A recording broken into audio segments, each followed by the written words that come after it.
그래, 대통령이 이제 파면이 됐고, 앞으로 60일간 이제 뭐 대통령 선거가 진행이 될 거기 때문에 주식장도 상당히 그 요동을 칠 것 같은 생각이 듭니다. 원래 뭐 주식이라는 게 이제는 경제 상황에 따라서 이제 바뀌지만, 우리나라 같은 경우는 이제 국가 정책에 따라서 주가가 굉장히 많은 변동을 하는 건 사실이에요. 정부가 이제 어떤 정책을 가지냐에 따라 가지고 그 혜택을 보는 쪽하고 피해를 보는 쪽하고 이렇게 생길 수밖에 없다는 것이죠. 그래서 뭐 이 주식 강좌에서 우리가 뭐 정치 얘기를 하는 거는 좀 그런데, 근데 사실 이 정치하고 주식도 뭐 굉장히 그 많은 관련성이 있다는 거죠. 그래서 우리가 한번 그 되짚어 볼 필요는 있어요. 어, 그래서 뭐 윤석열 왜 파면되었는가? 그거는 뭐 사실은 어떤 뭐 민주당에 의해서 파면됐다기보다는 국민의힘 스스로가 무너졌다 이렇게 봐야 되는 게 맞을 것 같아요. 어, 헌법재판 그 판결문에서도 뭐 그랬지만 민주당이 뭐 예산을 삭감하고 그런 것 때문에 이제 그 계엄을 하는 거는 부적절하다 뭐 이렇게 이제 판결이 났잖아요. 이제 다른 방법이 사실 있었을 수도 있었는지 모르죠. 뭐 계엄을 한다고 군대를 이제 동원하지 않고 그냥 계엄한다고 막 이렇게 해도 어느 정도 또 왜 계엄을 해야 되는지 그런 것들이 국민들한테 또 알려질 수도 있었고, 그런데 군이라는 것은 사실은 뭐 군을 동원할 때는 뭐 전쟁이 났다든지 아니면 경찰력으로서 어떤 대규모 소요 사태가 일어나서 막을 수 없는 경우, 뭐 그런 경우에 이제 군을 동원하는 거는 뭐 어느 정도 설득력이 있겠지만, 이번에는 뭐 또 그런 거는 아니었다고 보여져요. 제 개인적 생각은. 그리고 뭐 8대0 나온 것에 대해서 이 보수 쪽에서는 뭐 대통령이 임명한 헌법재판관이 왜 그럴 수 있느냐 뭐 이런 의견도 많은 것 같아요. 근데 뭐 제가 볼 때는 헌법재판관 8명이 뭐 신도 아니고 국민이 뽑은 그 대통령을 뭐 탄핵을 한다, 어쨌다, 그런 게 좀 우습잖아요. 그러니까 결국 국민이 뽑은 사람이 대통령도 있지만 국회의원도 있단 말이에요. 그 국회에서 이미 이제 3분의 2가 넘어가지고 탄핵이 돼버렸으니까 사실 헌법재판소는 그걸 그대로 따라갈 수밖에 없는 것이죠. 그리고 어차피 이 헌법재판이라는 게 어떤 뭐 법리적인 그런 재판이 아니잖아요. 정치적 재판인데. 그래서 이미 그때부터 국회에 통과됐을 때부터 이미 이제 그 판은 기울어진 거죠. 기울어졌는데, 그래서 뭐 재판도 그렇게 길게 안 했잖아요. 판결도 한 달 조금 하고 그냥 빨리 끝냈잖아요. 선고만 늦어졌지. 그래서 그 선고가 좀 늦어진 이유는 뭐 제가 어떤 생각해 볼 때는 이 보수 쪽에서 굉장히 그 시위가 심했잖아요. 심하고 그런 상황에서 이렇게 이제 파면이 돼 버리면 이게 국가가 분열될 수도 있고 충돌이 일어날 수 있단 말이에요. 대규모 소요 사태가 일어날 수도 있고. 그렇기 때문에 그거를 못하고 좀 진정을 시키는 그 기간이 있었던 것 같아. 그런 생각이 좀 든단 말이에요. 그래서 이거는 우리가 뭐 헌법재판관들이 그럴 수 있느냐, 자기 소수 의견도 내야지, 그렇게 생각해서는 안 될 것 같아요. 왜냐하면 국회에서 어차피 우리나라는 이제 이 국회가 상당히 좀 파워가 있는 데잖아요. 다수당 그런 어떤 그런 거기 때문에 국회가 이미 결정을 했고, 또 국회가 결정을 하는 데 있어서는 야당이 그냥 일방적으로 한 것도 아니거든요. 국민의힘에서 또 일부가 동의를 했단 말이에요. 동의를. 만약에 국민의힘에서 동의를 안 하고 투표를 안 했으면 그때 탄핵이 안 되는 거였지. 국민의원도 들어왔다 투표를 했단 말이에요. 그래서 민주당만 가지고는 표만 가지고는 탄핵이 될 수 없죠. 국민의힘에서 일부가 넘어왔기 때문에 그렇게 된 거니까 이거는 뭐 어쩔 수가 없는 것이지. 그래서 몇 번의 어떤 탄핵이 안 될 수 있었던 기회가 있었지만 윤석열 대통령 스스로가 그걸 거부를 한 거죠. 사실은 뭐 후계 구도를 그때 좀 지정을 했었으면 국민의힘에서도 뭐 그렇게 탄핵의 표결을 하지는 않았겠지. 근데 그걸 거부했잖아요. 거부를 하니까 일이 이렇게 돼버린 거지. 어쨌든 뭐 그거는 이제 다 지금 끝난 얘기고, 그러면 지금 지지도 압도적인 지지도 1위죠. 이재명이 과연 대통령이 되느냐? 그럼 이재명이 대통령이 된다면 다시 또 이재명 중심으로의 어떤 테마 주식이 또 만들어질 것이고, 이재명이 안 되고 또 다른 후보가 나와서 뭐 국민의힘 쪽에서 후보가 나오겠죠. 그러면 그쪽에서 테마가 형성되고 이렇게 되는데, 지금 상황으로 봐서는 이제 뭐 거의 뒤집힐 가능성은 아주 희박하다고 봐야 되죠. 왜냐하면 이 대통령이라는 게 이렇게 뭐 하루아침에 이렇게 탄생되고 그런 건 아니잖아요. 물론 우리가 이제 윤석열 대통령은 갑자기 대통령이 되었지만 그런 게 자주 일어나는 일은 아니거든요. 오랜 어떤 정치적인 어떤 입지를 가지고 있었던 사람들이 결국 대통령이 되는 것이고, 몇 번 출마를 해서 다 그렇잖아요. 한 번만에 잘 안 되잖아. 그러니까 지금으로 봐서는 이제 이재명이 좀 가장 그 유리하다 이렇게 볼 수가 있죠. 큰 이변이 없는 한. 그런데 우리가 여기서 조금 생각해 봐야 될 게,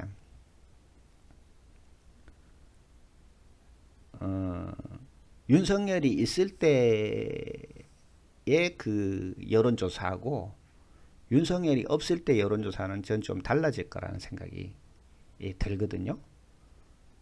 그러니까 지금까지의 조사는 윤석열이 파면되는지 안 되는지 잘 모르는 상태에서 계속 여론조사를 했거든. 그러니까 윤석열을 싫어하는 사람은 이재명이 좋아서 이재명이 대통령이 돼야 된다, 그렇게 답을 안 했을 수도 있다는 거지.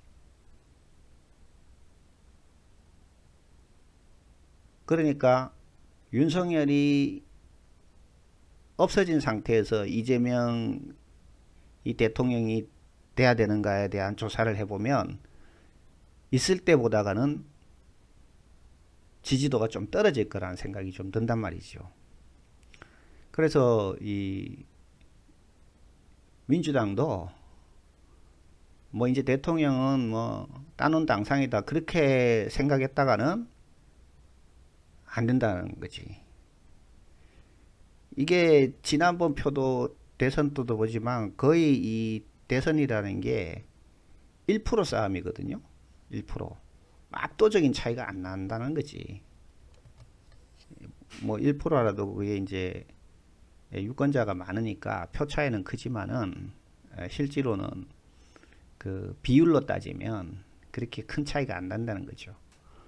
그래서 확실히 나는 진보다, 나는 보수다 해서 나는 뭐 죽어도 국민의힘이다, 난 죽어도 민주당이다 이렇게 해서 민주당에서 누가 나오든지 찍고 국민의힘에서 누가 나오든지 찍고 그런 사람도 있죠. 그런 사람도 빼면은 사실은 투표 전날까지 누굴 찍어야 될지 모르는 사람도 상당히 많아요. 실제로 보면. 그리고 이제 이 대통령이 누가 되든 간에 이제 무관심한 층들도 있고, 그래서 결국은 그 표가 어디로 움직이느냐 마지막에 거기에 따라서 그 1%가 왔다 갔다 한다는 것이죠. 그러니까 민주당에 찍은 사람 1%가 국민의힘으로 넘어와 버리면 그게 사실 2% 빠지는 거거든. 또 국민의힘에서 찍은 사람이 민주당 넘어가 버리면 그것도 빠져버린 거거든. 그러니까 이게 안심할 수 없는 상황이라는 거죠.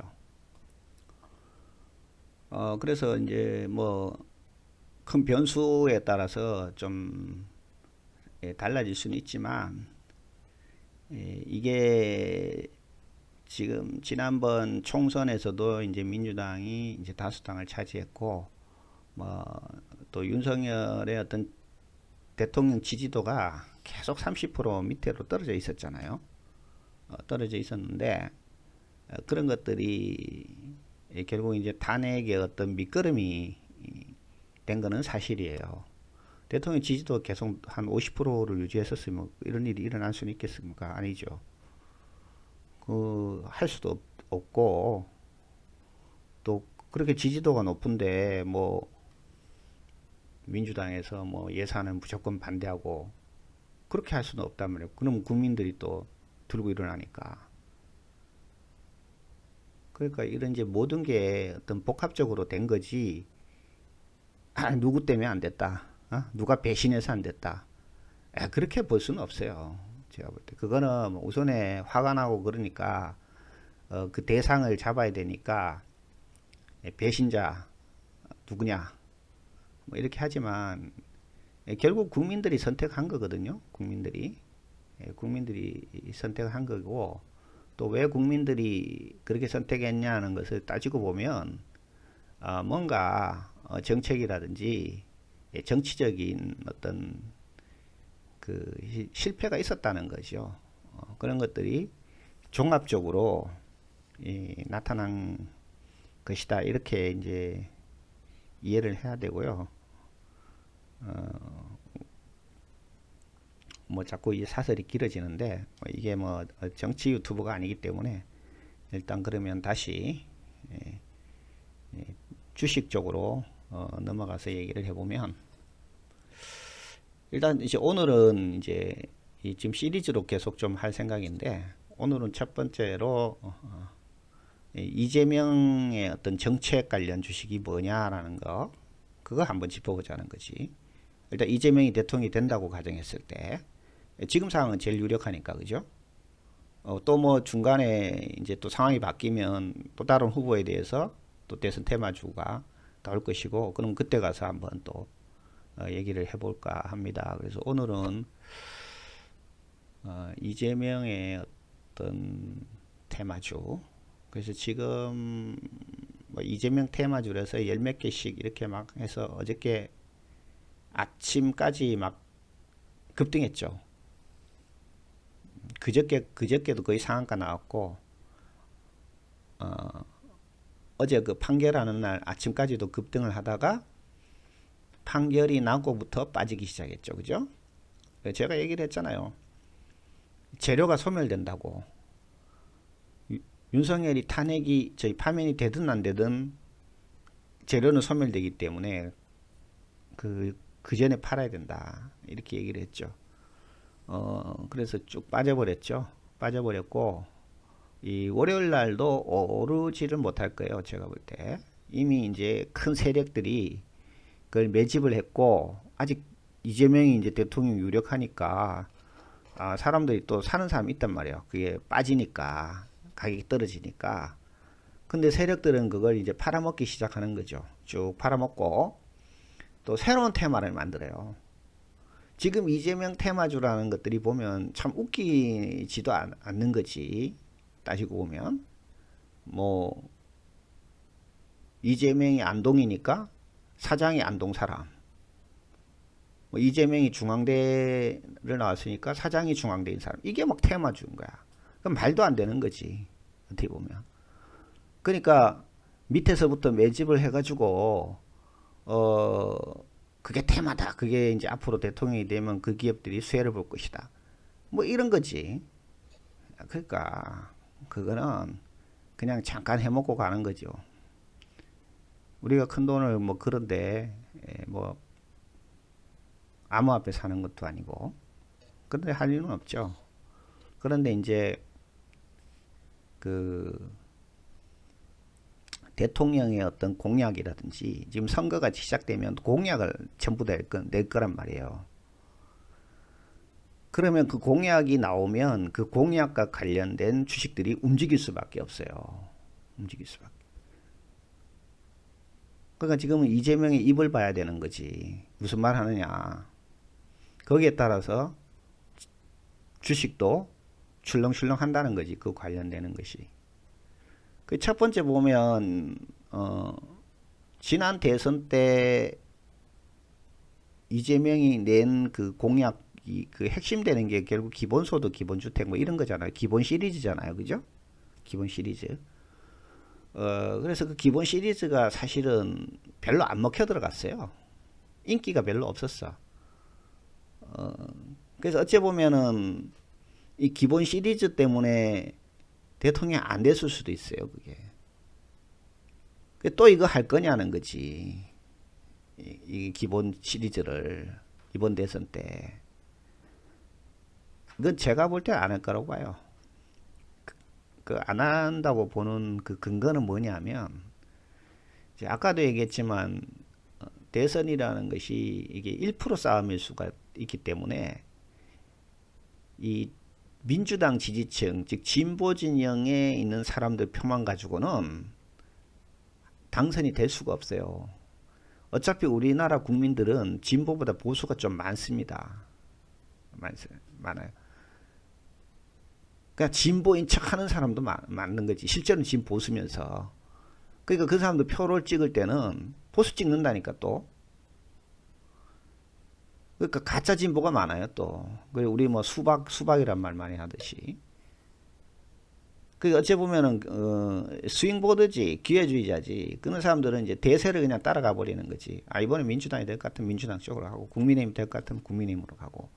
또 이런 사람도 굉장히 많다는 거야. 그래서 이제 1% 싸움에서 결국은 이제 누가 당선되느냐 이런 문제인데, 이 기본 시리즈 기본 소득 나오면 보수 쪽은 싫어하거든. 보수 쪽은.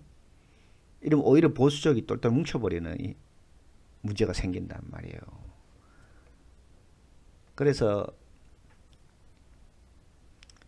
이 기본소득, 기본주택 없어도 민주당 찍은 사람 찍어요. 안 바뀐다고 그 사람들은. 그렇기 때문에 굳이 이걸 내가지고 보수 측을 자극할 필요는 없죠.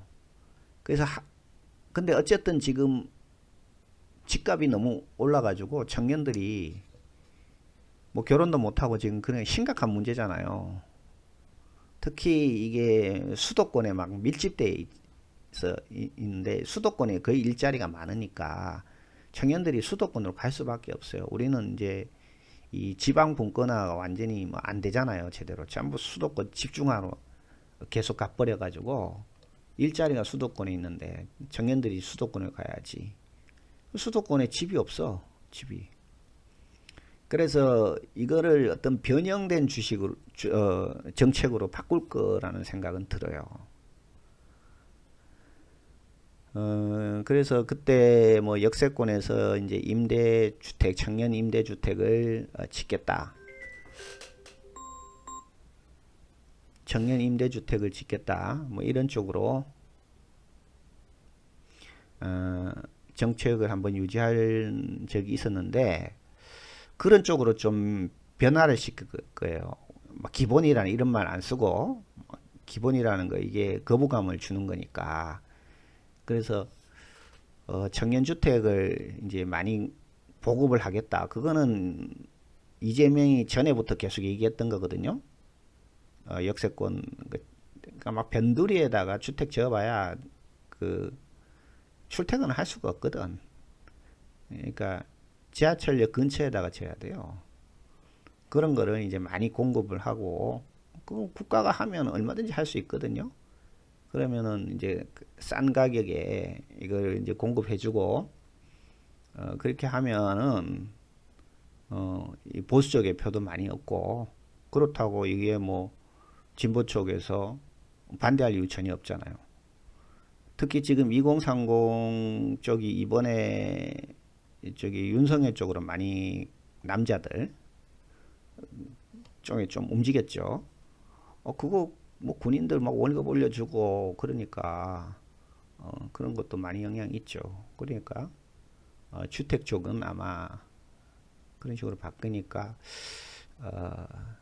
중소형 건설주들이 좀 움직일 수가 있다라는 생각이 들어요. 이런 거는 큰 뭐 메이커, 우리나라 뭐 현대건설, GS건설, 뭐 대림산업, 뭐 대우건설 이런 데서 하지는 않을 것 같고요. 그래서 중소형 주택들이 이런 것에 이제 많이 참여를 할 가능성이 있다. 그래서 지금 건설주 굉장히 안 좋잖아요. 건설주 주가 막 엉망이잖아. 그래서 건설주 조금 움직일 수가 있고요. 그리고 정체적으로 주가는 오르는가? 그거는 뭐 오른다고 봐야 돼요. 국민의힘 쪽보다 민주당이 정권 잡았을 때 주가가 많이 올랐거든요. 노무현 때 그랬고 문재인 때 그랬거든요. 뭐 이재명이라 다를 건 없어요. 주가는 오를 거기 때문에 지금 오히려 이제 낙폭과 대주는 좀 모아가는 게 좋다는 생각이 들고요. 큰 관점에서 이제 정책 관련 주식으로 보면 뭐 민주당 항상 그렇잖아요. 친환경 이런 중요시하죠. 태양광 뭐 이런 쪽들 주식은 괜찮을 것 같고요. 방위산업은 그동안에 굉장히 많이 올랐죠. 윤석열 정부 때. 이거는 이제 안 될 것 같아요. 방위산업은. 이제는 여기 방위산업 주식은 차익 실현을 해야 될 것 같고, 또 정책의 방향이 이제 우리나라 이제 중국, 미국, 그 다음에 러시아, 이제 일본, 이렇게 이제 네 나라 쪽에서 가운데에서 이제 움직여야 되기 때문에 지금 미국의 통상 압력이 너무 세잖아요. 관세 때문에. 그렇다고 우리가 이제 중국이라든지 러시아로 이렇게 가게 되면 그거는 지금 답이 없어요. 그런 거는 굉장히 위험하거든요. 그래서 어쨌든 우리는 이제 이 한미동맹 이것 때문에 미국과의 어떤 거리를 두고 갈 수는 없는 거지. 그렇다고 우리가 이제 중국이나 러시아를 이렇게 배제할 수는 없어요. 이 북한이 있기 때문에. 그래서 이 네 나라 뭐 일본은 빼더라도 중국, 러시아, 미국 요 사이에 이제 움직여야 되기 때문에 그동안에 좀 소외받았던 중국, 러시아 관련 주식들이 조금 빛을 볼 것 같은 그런 느낌이 있어요. 그래서 뭐 구체적인 종목이 뭐가 될 것이냐 그런 것들은 이제 좀 차차 한번 살펴보도록 하고요. 그 이제 기본적인 어떤 분석, 산업 분석, 그리고 뭐 그 좋은 주식이 있다 하더라도 그게 지금 주가가 너무 높아 버리면 그 의미가 없지. 그 꼭지에 있는 주식을 살 필요가 없죠. 그래서 국가 정책에 따라가면서도 현재 상당히 그 저평가되어 있으면서 바닥을 다지고 이렇게 올라오는 종목들 그런 것들을 우리가 한번 찾아봐야 돼요. 찾아봐야 돼요. 그래서 이게 이재명 테마다 이렇게 해서 그런 게 이미 막 그 나오면 이 세력들이 이미 다 매집한 거지. 그 뒤에 가서 이제 뒷북치는 거죠. 그게 아니고 이게 이제 이재명 테마가 될 가능성이 있다라고 이제 이렇게 보여지는 거 있죠. 그거를 이제 미리 우리가 선취매를 해야 된다라는 것이죠. 그래서 오늘은 이제 큰 테마로서 한 가지 태양광하고 친환경 관련 쪽 분야가 파트가 괜찮을 것 같다. 이런 생각이 일단 들고요. 그리고 방위산업 그거는 안 된다. 이제 이익 실현하고 나와야 된다. 그동안 뭐 한 대여섯 배씩 올랐잖아요. 5, 600%씩 기본적으로 올랐기 때문에 뭐 지금 팔아도 괜찮죠. 수익은 많이 나죠. 왜 방위산업이라는 것 자체가요. 국가가 보증을 안 쓰면 이거 안 됩니다. 탱크나 뭐 비행기 팔고 이런 게 이게 금액이 장난이 아니잖아요. 그리고 거기에 대해서 보증을 써줘야 돼. 국가가. 국가 대 국가의 거래이기 때문에 국가 정책적으로 이 방위산업이 크게 육성을 안 한다 해버리면 그 수출이 안 돼요. 수출 자체가. 그렇기 때문에 조금 뭐 기본적으로 이제는 하겠지만 크게 이제 나갈 거는 없고, 친환경 태양광은 이재명이 지난 대선 때도 얘기를 했었어요. 환경 문제, 에너지 문제, 이런 부분인데, 태양광은 지금 뭐 중국 때문에 큰 우리나라가 이제 큰 재미는 없어요. 재미는 없기 때문에 이 대신할 수 있는 게 이제 뭐 풍력 이런 거 가지고는 좀 뭐 기본적인 거 조금은 하겠지만 크게 에너지원으로 될 수는 없거든요. 될 수는 없기 때문에 미국하고도 안 겹치고, 미국도 지금 굉장히 그 장려하는 부분이 LNG거든요. LNG. 그래서 이거는 친환경이거든, LNG가. 그렇기 때문에 LNG는 친환경이면서 미국하고도 충돌이 안 생기고, 미국이 오히려 하라고 지금 계속 강요하는 거잖아요. LNG 사라고, 미국산 LNG 사라고. 그렇기 때문에 이거는 민주당에서도 채택할 가능성이 높다, 이렇게 봅니다. 그래서 태양광, LNG 이 부분에 관련된 종목들을 우리가 한번 주목할 필요가 있다 생각이 듭니다.